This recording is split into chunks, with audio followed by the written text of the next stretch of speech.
সকাল সকাল বরমশাই কিন্তু আমাকে কোনো দিনই খাবার এনে দিতে ভোলে না। তো যতই তারা থাক না কেন সকালবেলা আমার খাবারটা এনে দিয়েই তারপরে তিনি কাজে যান।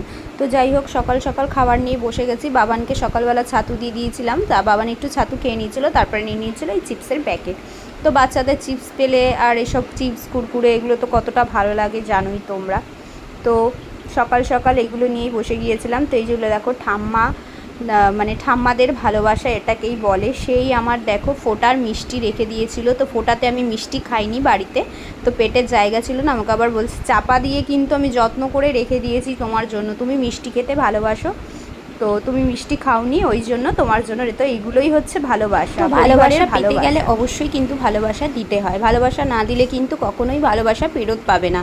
এটা কিন্তু ভালোবাসাটা কিন্তু সুদ আসলের ব্যাপার। তুমি ভালোবাসা দেবে, তার 4 গুণ তুমি ভালোবাসা পাবে। তুমি যাকেই দাও না কেন সেই ভালোবাসাটা অবশ্যই রিটার্ন আসবে তোমার জন্য, তো বেশিরভাগটাই রিটার্ন আসবে। তুমি যদি তাকে ভালোবাসো, তার ভালোবাসা। তো এদিকে বর মশাই দেখো অনেক রকমের খাবার এনে দেয়। তো ছাতুটা আমাদের বেশি থাকে, কারণ ছাতুটা আমার ঘরে একটু বেশি খাওয়া হয়, কারণ প্রতিদিন যা রিচ খাবার, মানে একটু রিচ বলতে আমাদের প্রায় বেশিরভাগই বিরিয়ানি খাওয়া হয়ে যায়।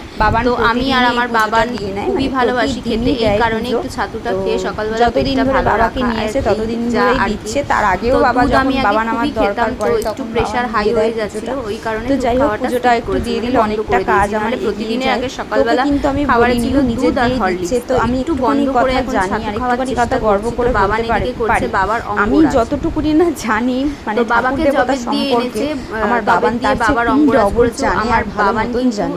আমাকে আবার বুঝিয়ে দেয় বাবা মা বিশাল, মানে এটার জন্য বাবার এই করেছিল, ওই তো তোমরা কারা কারা জানো জানি না, যারা যারা হয়েছিল তারা জন্য ওই হয়েছিল, ওর জন্য এই হয়েছিল। তো বাবান আমাকে সেই শিক্ষাগুলো দিয়ে দেয়। তো আমি যতটা না জানি আমার ছেলে কিন্তু, তো দেখো আমাদের সময় কিন্তু এই ফোন, ইউটিউব, টিভি, তো যাই হোক ওয়াইফাই এইসব কোনো কিছুই কানেকশন এসব ছিল না। তার জন্য আজকালকার দিনের বাচ্চারা বেশিরভাগ জানে, হয়তো আমাকে নিজের যত্ন নিজেকে অবশ্যই করতে হয়। তো নিজের যত্ন অবশ্যই নিজেকে করে নিতে হয়। তো নিজের জন্য কেউ মানে নিজেকেও যত্ন করতে হয়। তো আমার বাবান খুব, মানে এদিকে একটু উচ্ছে সেদ্ধ করে নিয়েছিলাম আমার খাওয়ার জন্য। এদিকে চিটকে শোনা কিভাবে ঘুমাচ্ছে দেখো। তো এই কম্বলটা তোমাদের দেখাচ্ছি। কম্বলের একটা গল্প আছে। আমার কম্বলটা নাই, উপরের এই কম্বলটা দিয়েছিল কম্বলটা আমার জন্য আমার করে 1-2 মাস আমার মা আমাকে হাতে করে দৌড়াতে দৌড়াতে, ওর থেকে বয়সে কিন্তু আমি অনেক ছোট, যাই হোক আমায় দিদি বলে। তো যাই হোক দিদিটা সম্মানের ব্যাপার, সম্বল হয়ে দাঁড়িয়েছে বলতে গেলে। আমার এতটা পরিমাণে ঠান্ডা লাগে, আমার বাবা না বলছে আমি পারি না, আমিও ঘুমাতে পারি না, মানে আমার তো এই নতুন কম্বল এসেছে বলে রাত যায় না যে ওই কম্বল ছাড়া আমার ঘুম হয়। তো আমার থাকতে বাবানেরও বাবান বলছে আমারও লাগে, তো ওইটাও আমার যেহেতু লাগে বাবানেরও ওই কম্বলটা দরকার হয়, কম্বলটা ছাড়া ঘুম হয় না। তো আমাদের 3 জনের হয়ে যায় কম্বলটা। এমন নয় যে নতুন কম্বল এসেছে বলে পুরোনো কম্বলকে ভুলে যাবো, তো পুরোনো কম্বলটা ধোয়া হয় না। তো নতুন এসেছে বলে পুরোনোটা ধুয়ে নিলাম, তাহলে নতুনটা গায়ে দিতে পারবো। তার আমার একদিনও কিন্তু কম্বল ছাড়া ঘুম হয় না ওই কারণে। তো কম্বলটা যদি ধুয়ে দিই তাহলে আমি সেদিন ঘুমাবো কি করে, ঘুম তো হবে না। তো যাই হোক এমন না যে 2-3 দিন লাগে, তোমরা জানো এগুলো শোকাতে। উচ্ছে সেদ্ধ দিয়ে নিয়েছি, ওইদিকে নারকেল কুড়ানো রয়েছে, এটা কিন্তু ঠাম্মা দিয়ে গেছে। নারকেল কুড়িয়ে নাড়ু খেতে ভালোবাসি বলে তাই ঠাম্মা দিয়ে গেছে করে খাবার জন্য। তোমাদের দেখালাম তো তুমি করে খাবে। তো যাই হোক এদিকে দেখো বাবা নিয়েছে লাড্ডু, সেদ্ধ করেছি নিজে গোটা গোটা নিয়েছে। তো বউ ভালোবাসে বলে মিষ্টি নিয়েছি। তো জানে বউকে সামনে যতই ঝাল দাও না কেন মিষ্টিটাই প্রেফার করবে। এদিকে নিয়েছিলাম শসা, টক ডাল, বড়া, আর এদিকে পাঁচ তরকারি আর ডাল হলে আমার আর কিচ্ছু লাগে না। এদিকে চিটকে শোনা বাচ্চাকে আদর করে নিচ্ছে। যাই হোক মা তো সন্তানকে আদর করবেই না, এটাই তো ন্যাচারাল। তো সবসময় পারে না, যখন পেয়েছে আদর করে দিচ্ছে। তো এদিকে দেখো রাত্রে সব প্রভুদের বাসন নিয়ে বসে গেছিলাম। এগুলো কিন্তু সব আমার ঠাকুরের বাসন, তো ঠাকুরের জন্য একটু নাড়ু বানিয়ে নিচ্ছিলাম। তো নিজে তো সবসময় খাই, তো ঠাকুরের জন্য তো রাখা হয় না, তাই ভাবলাম একটু যদি করে ঠাকুরকে দিতে পারি তাহলে সেটা দিয়ে আমি খেতে পারবো। তো প্রভু পেলেই আমি পাবো সেই প্রসাদটা। তো প্রভুর জন্য এদিকে বানিয়ে নিয়েছিলাম নাড়ু। নাড়ু বানাতে কতটা সময় লাগে তোমরা জানোই, সন্ধ্যাবেলায় বানিয়ে নিয়েছিলাম নাড়ুটা। তো সন্ধ্যে বানাতে বানাতে এদিকে প্রভুর থালায় সবার প্রথমে কিন্তু একটা নাড়ু বানিয়ে সামলাতে পারি না, সত্যি লোভ সামলাতে প্রভু খেয়ে বলবে কেমন হয়েছে। তো যাই হোক ফাইনালি ঠাকুরের আশীর্বাদে সব ঠিকঠাকই ছিল, মিষ্টি মিষ্টি খুব একটা বেশি হয়নি।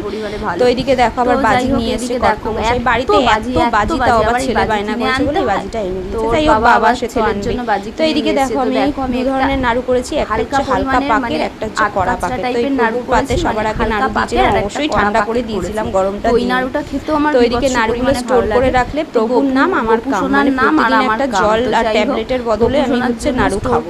তো এতটাই পরিমাণে আমার মিষ্টি ভালো লাগে, যেমন মানে মিষ্টি যদি আমার কাছে দেয় বাবা, সবার আগে আমি মিষ্টিটাই চয়েস করবো, ঝাল থাকবে, টক থাকবে, আমি মিষ্টিটাই প্রেফার করবো। তো যাই হোক, এদিকে বড় বাবার মন্দিরে চলে গিয়েছিলাম। সময় পেলে অবশ্যই তোমরা একটু বড় বাবার মন্দিরে যাওয়ার চেষ্টা করবে, তাতে শনিবারই চাই, মনটা একটু ভালো হয়ে যায়। বাবার মন্দিরে যাওয়া, দেখো শত কাজের মাঝখানে শনিবার মানে বাবার মন্দিরে একটা যাওয়া বড় কাজ, চলে যাই। প্রতি সপ্তাহেই যাই, যখন বিশেষ অসুবিধা ছাড়া কোনো অসুবিধা থাকলো তখন ব্যাপারটা আলাদা। তো একটু গিয়েছিলাম পার্লারে, একদম জঙ্গল হয়ে গিয়েছিল, তোমাদের একটা কথা বলছিলাম, তো এদিকে দেখো কম্বিনেশন বাদাম আর লাড্ডু। মিষ্টি কেমন শাশুড়ি মা বাদাম ভেজে দিয়ে গেছিল খাওয়ার জন্য, মাত্র বাদাম আর লাড্ডু কমেন্ট করে। রাত্রে খাবারের ছিল ভাত, রুটি, এদিকে আলু ভাজা, এদিকে টক। তো প্রথমেই বলছি আমার শাশুড়ি আমার আর রান্না করে, আর তরকারিটা ছিল দাদা রান্না করে। দেখাই মুড়ির কৌটোটা ভরে গেছে, তাই জন্য এতটা মুড়ি নিয়েছি। এটা বড় মুড়ির প্যাকেট, না হলে নিতাম না, অনেকটা মুড়ি হয়ে গেছে। যাই হোক, তো চলো খেয়ে নিই। তো যাই হোক, কালকে দেখতেই পেলে যে ওই রকম মিষ্টিটা নিয়ে বসছি, ওরকম ঠাম্মা প্রায় খাবার এনে দেয়, আমার শাশুড়ি মা এনে দেয়, শ্বশুরমশাই এনে দেয়, আমার হাজব্যান্ড তো অলওয়েজ আমার কেয়ার করে।